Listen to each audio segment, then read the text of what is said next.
Hi guys! Muli mabalik sa Inday Maria. Today video nga, ito ang ating kaganapan. Tignan nyo naman tuwan-tuwa ang aking mahal na anak sa pahila-hila nung pinalitan ko na nga yung phyllo cases ng ating mga hotdog. At laking tulong na talaga nitong anak ko na to kasi tignan nyo naman, after ko nga matanggal yung mga phyllo cases ay nilalagay niya na nga yan doon sa aming lalabhan. Aba naman, nabubulol na si Inday.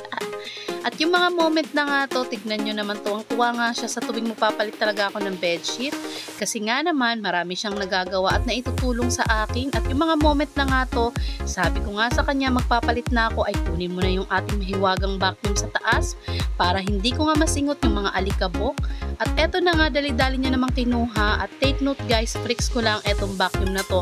Ay talaga naman napakaganda nito guys gamitin kasi 3-in-1 na to guys. Napakahaba talaga ng cord nito.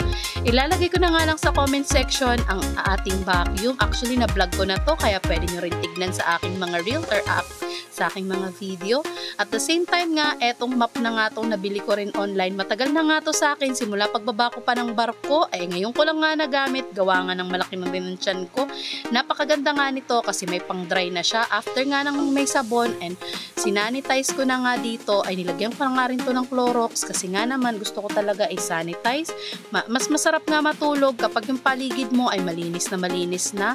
At yung mga moment na nga to, sabi ko nga kay Paula, mag-behave nga lang siya kasi naglagay ako ng Clorox dito. Ang sarap nga sa feeling kapag malinis talaga yung paligid mo. Nagmamadali na nga ako dito kasi sabi ko kay Paula, dapat anak, bago mag-7 nakakain na tayo. At eto nga, nagkiki-cooperate na nga dito si Paula at kinuha niya na nga dito yung lumpia para nga maluto ko na. Sabi ko, bago ko mag-bedsheet, abay magsasalang muna ako ng lumpia para naman may makain na tayo. Maya-maya, sakto yan. Pagkatapos ko mag-bedsheet, kakain na tayo. Kasi nga naman nakaschedule ako for laboratory tomorrow, so may fasting ako. Dapat nga bago mag 7 ay makakain na kami para pag 9 talagang wala na akong makakain or wala nang laman yung tiyan ko hanggang alas 6 ng umaga.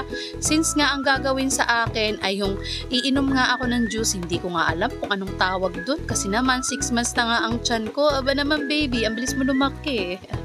At yung mga moment na nga to, ayan, tapos na ako mag-bedsheet. Tuwang-tuwa na si Paula, sabi ko mag-rest ka na kasi pawis na rin siya.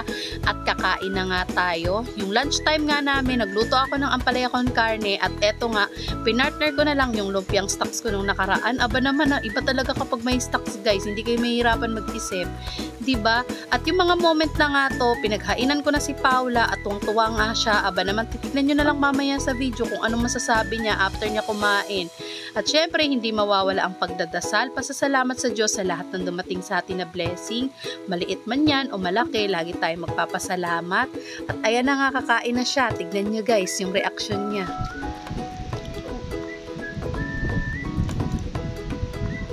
Sarap. Ang pala. Ano yan, lumpia?